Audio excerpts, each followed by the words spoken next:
Hello and welcome to the April 2021 Adopt a Dolphin e-update. I'm Charlie Phillips. This month we hosted a live question and answer event on Zoom for adopters and supporters, and it was brilliant. I loved all the questions that came in online. We recorded the event, but it goes on for a while, so here's a clip from it when I share my computer screen and show a PowerPoint presentation about what I do. It takes about 11 minutes, so this month's video is going to be a little bit longer than usual. I hope you don't mind. Well, thank you very much for joining us on this National Dolphin Day. I believe it's International Dolphin Day, not just National Dolphin Day. I'm Charlie Phillips. I'm the Adopt a Dolphin Field Officer for WDC, Whale and Dolphin Conservation. And this is just a very short little PowerPoint presentation about what I do.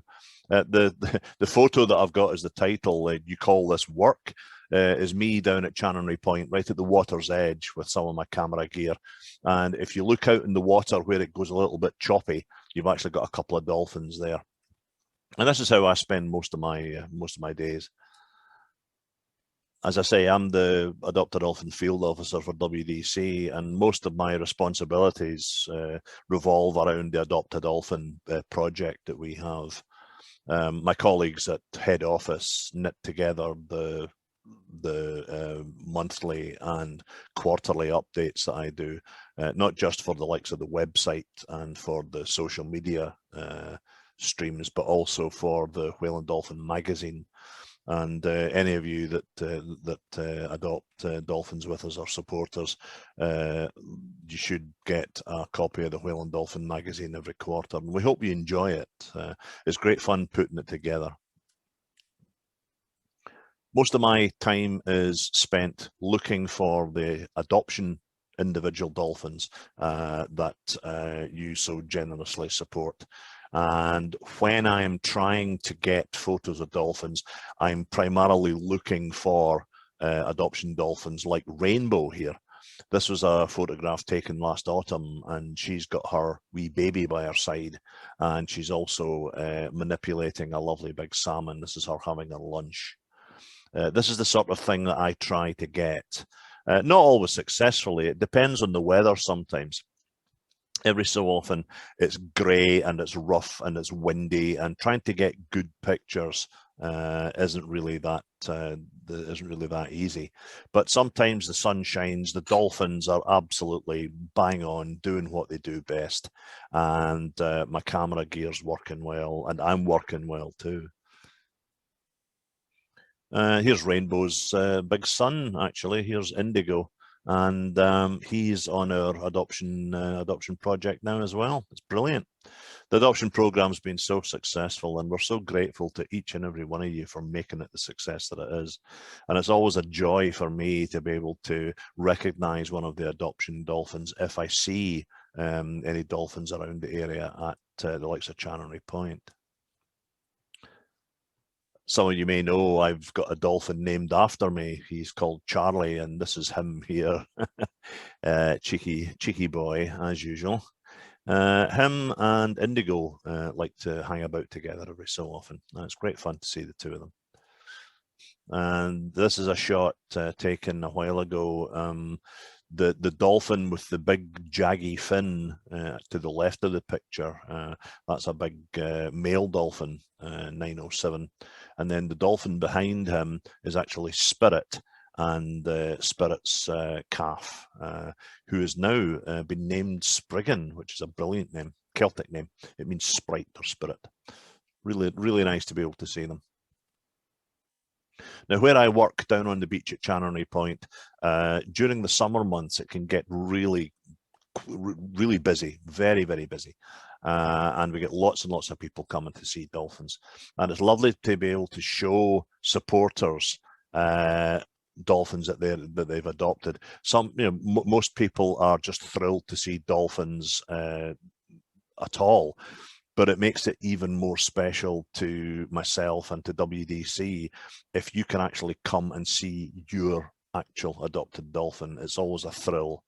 And the family to the right of the picture, to the right of this photograph here, they've actually adopted Rainbow, and that's actually Rainbow's dorsal fin that you can see in the photograph.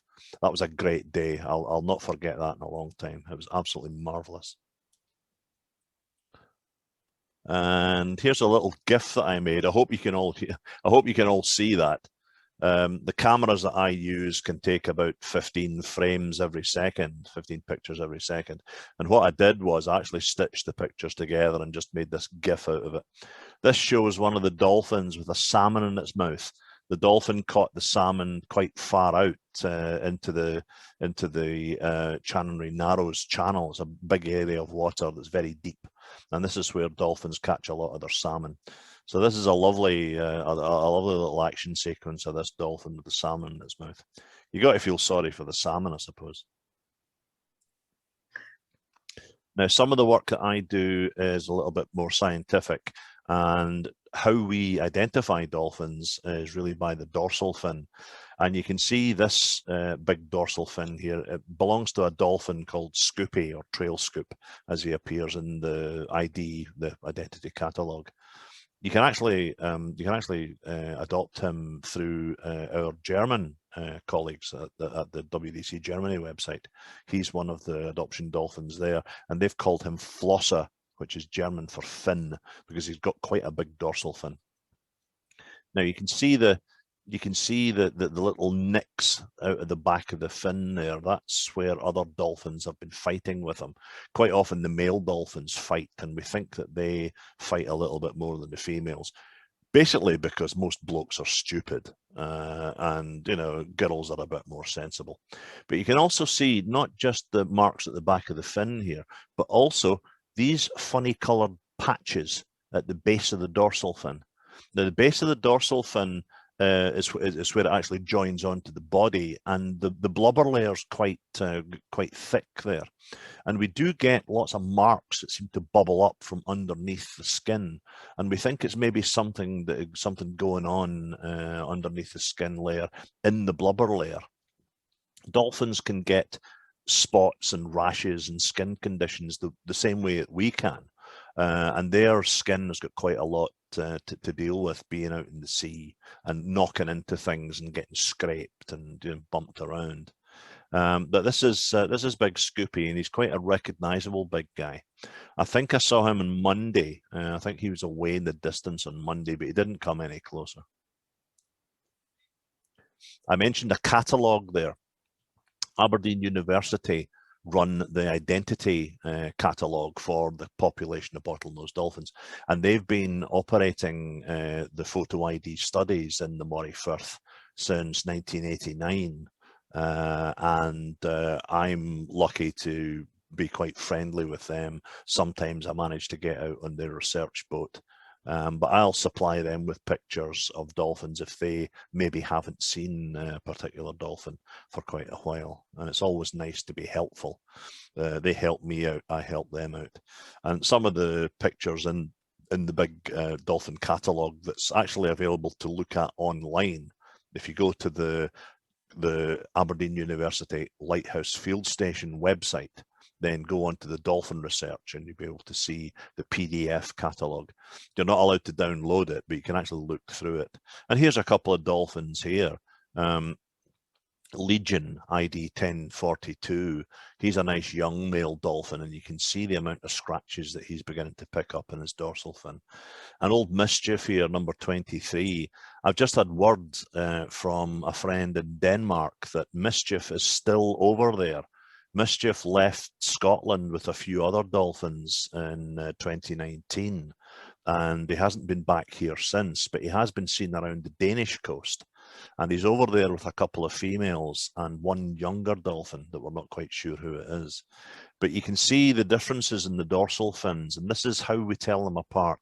And your mind gets very good at telling these dorsal fins apart quite quickly. You don't have to be working with these dolphins for very long to be able to actually tell them apart as individuals. And they are individuals. They have their own senses of humor. They've got their own moods. They've got their own personalities. It's actually wonderful to lift the lid on the lives of these very, very intelligent marine mammals.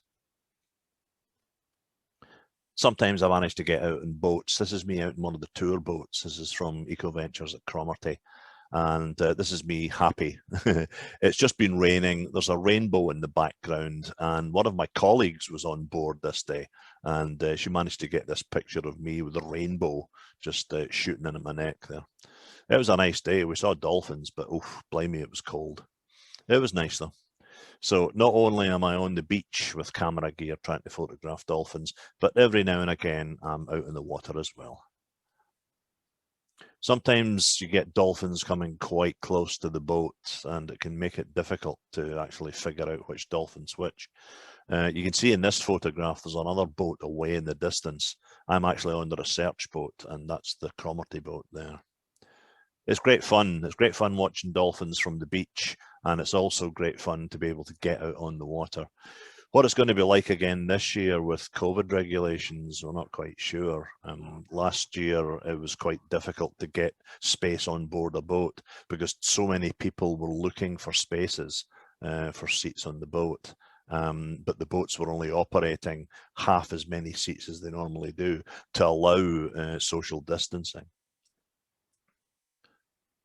So there we go. This is what I do, and this is one of the late afternoon pictures when the sun starts going down a little bit, and you can actually see the breath of the dolphins as they breathe out. This is them passing me by at Chanonry Point. Once the tidal conditions are right to photograph dolphins, then I can be standing out on the beach for maybe 4 or 5 hours at a time. But then once the dolphins have gone, then it's time to pack up the camera gear, go home, get a cup of coffee and get warm. So thanks for listening in for that one. We had some lovely questions sent in to us and also during the event. Yasmin, for instance, asked, I live in Mallorca in the Mediterranean, and sometimes we see dolphins here, so I'd like to know, do the dolphins from Scotland ever come to the Mediterranean? Well, Jasmine, the simple answer is no. Our dolphins up here in Scotland and all around the UK live in much colder water than you have, and to keep them warm they have a very thick insulating layer of blubber. They get this from the fat in some of the food that they eat. If they ever came down to where you are, they would get very hot and possibly overheat. And the other way round would be, if a dolphin that lives around Mallorca came visiting up here, it would get very cold very quickly and would have to go back to warmer water just to survive. Aaron asks, did you see Indigo hatching? No, Aaron, sadly I didn't see Indigo being born. I saw him when he was about 2 weeks old. It actually very rarely happens that we get to see a wild dolphin giving birth, but I was present a few years ago when another of our adoption dolphins had given birth only an hour or two before I saw them, right beside the boat that I was in. It was wonderful to see such a tiny little perfect dolphin only an hour or two. Lucy asks, when is the best time of day to see dolphins from Chanonry Point? Well, Lucy, the best time to start watching for dolphins at Chanonry is when the tide starts to rise, just after low tide and for the next 6 hours after that. This is when dolphins use the tidal current to help them catch more food. The more food that comes in, the more dolphins that arrive, and that can be the very best days.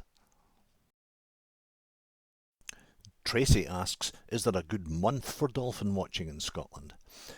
May, June and July are really the best months for salmon migrating through the Chanonry Narrows area. That generally equals more dolphins being around, Tracy. But as you head into August, the dolphins start hunting other seasonal fish like mackerel, and this can alter the usual pattern of dolphin behaviour. They can start working as a team to catch these tasty shoaling fish that are full of fatty oil, great for building up a winter layer of blubber to keep warm. And finally, Joe asks, do you have any tips on taking photos of wildlife, including dolphins?